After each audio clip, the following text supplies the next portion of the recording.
ओम शांति। 11 अगस्त 2026 की साकार मुरली से होमवर्क। आज की मुरली से फ्लो चार्ट को सामने देखते धारणा के एक एक पॉइंट का मनन चिंतन करेंगे। जब धारणा का स्वरूप बन जाएंगे तो स्वतः ही भविष्य की बादशाही के हम मालिक बन जाएंगे।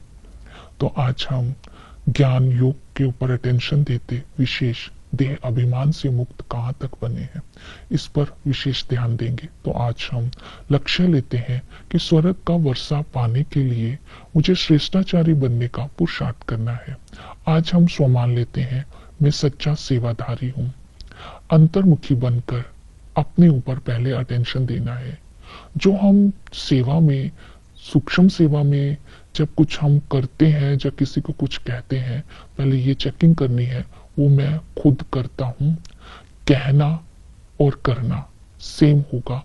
जब हम इस स्थिति में स्थित होकर के सेवा करते हैं तो हम सच्चे सेवाधारी का वरदान बाबा से प्राप्त करेंगे। तो इसलिए आज विशेष अपनी कहनी, करनी, कथनी को समान बनाने का अटेंशन देंगे, अपने पर विशेष अटेंशन देंगे।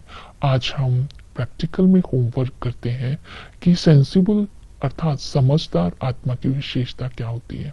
जो आत्मा समझदार होती है वो बाबा के इशारों को समझकर उस पर चलती है। वो बाबा के इशारों को या डायरेक्शंस को कभी भी किनारे नहीं करती है। समझदार आत्मा त्रिकालदर्शी होती है, हर कर्म त्रिकालदर्शी बन करके करती है। समझदार आत्मा नॉलेजफुल होने के कारण कभी भी माया से धोखा नहीं खाती है। उसकी दृष्टि, वृत्ति और बोल सदा ही योग युक्त और युक्ति युक्त होते हैं। बुद्धि की लाइन क्लियर होने के कारण, बाबा की टचिंग और कैचिंग के कारण वो हर कर्म को श्रेष्ठ बनाती है। तो इस तरह और भी बहुत सारी विशेषताएं हैं, चिंतन करेंगे। तो हम पुरुषार्थ करते हैं कि हमें श्रेष्ठाचारी बनना है। श्रेष्ठाचारी बनने के लिए पहला पुरुषार्थ है संपूर्ण निर्विकारी। तो इसके लिए बाबा ने कहा संपूर्ण निर्विकारी जरूर बनना है, ये मुख्य गुण है। संपूर्ण निर्विकारी बनने से जब हम बनेंगे तो अपने में कोई भी खामी नहीं रहेगी। अगर आत्मा में कोई भी कमी रह गई तो ऐसे समझा जाएगा जैसे कि अमृत में एक विष की बूंद। जब अमृत में एक विष की बूंद होगी तो स्थिति नीचे गिर जाएगी, अर्थात हम सत्व प्रधान नहीं कहलाएंगे, नीचे आ जाएंगे। तो इसलिए संपूर्ण निर्विकारी बनने की विधि है अपने कर्तव्य को, अपने धर्म को स्मृति में रखना है। हम बहादुर बन पान का बीड़ा उठाते हैं, पवित्र बन भारत को स्वर्गवासी बनाएंगे। हमारा धर्म है भ्रष्टाचारी भारत को श्रेष्ठाचारी बनाना। तो अपना कर्तव्य, अपना धर्म स्मृति में रखते ही हमारे पवित्रता के संस्कार स्वतः इमर्ज हो जाएंगे। दूसरी विधि है डबल अहिंसक का स्वमान, कि संगम पर बाबा हमें डबल अहिंसक बोलते हैं। डबल अहिंसक अर्थात संकल्प में, वृत्ति में स्वपन तक भी काम महाशत्रु के विकार का स्वपन तक भी, संकल्प भी इमर्ज ना हो। अर्थात ना बाहर से हिंसा करनी है, ना विकारों की हिंसा करनी है। तो बाबा हमें डबल अहिंसक बनने की विधि बताते हैं। सदा ही शक्ति स्वरूप और गुण स्वरूप, अपने निजी गुणों के स्वरूप बन करके रहना है। इसकी विस्मृति होते ही आत्मघात हो जाएगा, नीचे गिर जाएंगे, पवित्रता की धारणा नहीं होगी। इसलिए डबल अहिंसक से हम पवित्रता की धारणा कर सकते हैं। फिर है अलौकिक जन्म। संगम युग पर शिव बाबा ब्रह्मा के द्वारा हम बच्चों को, हम ब्राह्मणों को रचते हैं। तो हम संगम युग पर बाप, बच्चे, बच्चियां और दादा, छोटी सी फैमिली है, इसको गॉडली फैमिली बोलते हैं। तो इस समय हम दादे के वर्षे के अधिकारी बनते हैं। आत्मा के नाते हमारी दृष्टि भाई भाई की हो जाती है। तो हम स्मृति स्वरूप बन करके जब रहते हैं तो स्वतः ही पुराने संस्कार खत्म हो जाते हैं। हम ब्रह्मा कुमार कुमारी है, हम वर्षे के अधिकारी है, इस नशे में रहना है। फिर है वैराग्य। इस पुरानी दुनिया से बाबा हमें वैराग्य दिलाते हैं।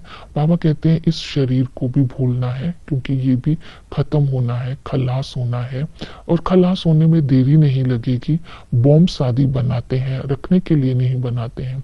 क्योंकि जब पतित दुनिया, पतित मनुष्य का मौत होगा, तब ही सतयुगी दुनिया की स्थापना होगी, सतयुगी दुनिया आएगी। तो हमें ये स्मृति में रखना है कि सब कुछ खलास होना है, तो हमें इस समय पुरुषार्थ कर नई दुनिया में जाने के लायक बनना है। तो हमें अपनी बुद्धि में नई दुनिया को रखना है और संगम की बाबा की डायरेक्शंस को रखना है। तो इस पुरानी दुनिया से वैराग्य स्वतः ही हो जाएगा। फिर इसके बाद है, बाबा ने इशारा दिया हमें धारणा के ऊपर कि हमें संगम युग पर धारणा करनी है कि बुद्धि जो बाबा से हमें पारस बुद्धि मिली है, जो ज्ञान की धारणा नहीं करते हैं, उनकी पत्थर बुद्धि है। तो बाबा हमें इस समय समझदार बनाते हैं, हमें सेंसिबल बनना है। अगर बाबा ने कहा कि तुम बालक बन गए हो तो गुटखा नहीं खाना चाहिए, तुम्हें भारत को की सेवा में लग जाना चाहिए, अर्थात तुम बालक बन गए हो तो बुद्धि को भटकाना नहीं है, तुम विश्व सेवा में लग जाओ, निश्चय बुद्धि बन करके अपनी अवस्था को पक्की बनाओ, देही अभिमानी बनना है। जितना देही अभिमानी बनेंगे उतना सर्विस भी कर सकेंगे। इसके साथ साथ अनेकता को एकता में लाना है, यही बिगड़ी को बनाना है। क्योंकि इस समय कोई किसी भी कल्चर और किसी भी धर्म का हो, लेकिन अब हम एक बाप के हैं, एक धर्म है, एक ही हमारा जो उद्देश्य है, तो हम सभी एक हो जाएंगे तो बिगड़ी को बना सकेंगे। तो ये धारणाएं आज बुद्धि में रखनी है। इसके साथ साथ बाबा ने अटेंशन दिलवाई याद के ऊपर। माम एकम याद करो, याद करने से आत्मा के विकर्म विनाश हो जाते हैं। याद करने से ही आत्मा सजाओं से बच जाती है, याद नहीं करती है तो सजाएं खानी पड़ती है। याद को ही योग अग्नि कहते हैं, जिससे पाप भस्म होते हैं। इसके लिए चाहिए यथार्थ पहचान। आत्मा का अभ्यास बार बार करना है। आत्मा समझना कोई मौसी का घर नहीं है, इसके ऊपर पूरा अटेंशन देना पड़ेगा। हम आत्मा अविनाशी है, आत्मा निराकार है। आत्मा अपने अंदर संस्कार जो है वो साथ ले जाती है। अगर लड़ने के संस्कार होंगे तो वो भी साथ ले जाती है। आत्मा एक शरीर छोड़ करके दूसरा लेती है। तो परमात्मा की भी यथार्थ पहचान बुद्धि में होनी चाहिए कि वो इस समय हमें अपना परिचय देते हैं। मैं सृष्टि का बीज रूप हूँ, पतित पावन हूँ, ज्ञान का सागर हूँ, क्रिएटर हूँ, डायरेक्टर हूँ, स्वर्ग का रचयिता हूँ। जब आत्मा समझ करके उस बाप को याद करेंगे तो आत्मा श्रेष्ठाचारी बनती जाएगी। इसके साथ साथ विधि बताई नष्टो मोहा, क्योंकि संगम युग पर जब हमें बाप मिलते हैं तो हम बाप से वायदा करते हैं और संग तोड़ एक संग जोड़ेंगे। तो हमें देह सहित देह के सब संबंधों को तोड़ना है, बुद्धि से तोड़ना है, बाहर से निभाना है, लेकिन अंदर से एक बाप के साथ जोड़ना है मन और बुद्धि को। तो बाप की याद से भी कर्म विनाश होंगे। फिर है बलिहार जाना। हमने भक्ति में वायदा किया था जब आप आएंगे तो आप पर बलिहार जाएंगे। तो अभी हमें इस शरीर के भान को छोड़ करके बाप पर बलिहार जाना है, अर्थात आत्मा समझकर बाप की याद में रहना है। संबंधों से याद करने के लिए बाबा ने बोला तुम्हें निश्चय होना चाहिए। एक बाप ही इस समय, बाप टीचर सतगुरु के संबंध से हमें पालना कर रहे हैं। पिता के संबंध से बाबा हमें आकर के विश्व की बादशाही देते हैं, स्वर्ग का वर्षा हमें मिलता है और वो टीचर बनकर के हमें राजयोग सिखलाते हैं। एजुकेशन मस्ट है। इस एजुकेशन में को पा करके ही लक्ष्मी नारायण ने ये पद पाया है। इस पढ़ाई से हम 21 जन्मों के लिए भविष्य की प्रारब्ध पाते हैं। इसलिए इस पढ़ाई को अच्छी रीति धारण करना है। ये नॉलेज भविष्य नई दुनिया के लिए है, तो इसलिए इस नॉलेज में एम ऑब्जेक्ट भी है। तो इस नॉलेज को बुद्धि में धारण करना है। तो इस समय हमें आदि आत्मा का ज्ञान मिला, आदि मध्य अंत का ज्ञान दिया, परमात्मा का ज्ञान मिला, भविष्य प्रारब्ध का ज्ञान मिला, तो वो बुद्धि में रखना है। तो इसी तरह सतगुरु आकर के हमें आकर के पवित्र बनाते हैं। तो इसलिए सतगुरु दुखों से छुड़ाते हैं, तो हमें पावन बनाने के लिए आए हैं। लेकिन जितना पुरुषार्थ करेंगे उसके अकॉर्डिंगली हम भविष्य में पद प्राप्त कर सकते हैं। साजन आकर के हमें अपने साथ सगाई कराते हैं, तो हम साजन के साथ जाने के लायक बनते हैं। तो इसलिए हमें पवित्रता की धारणा करनी है।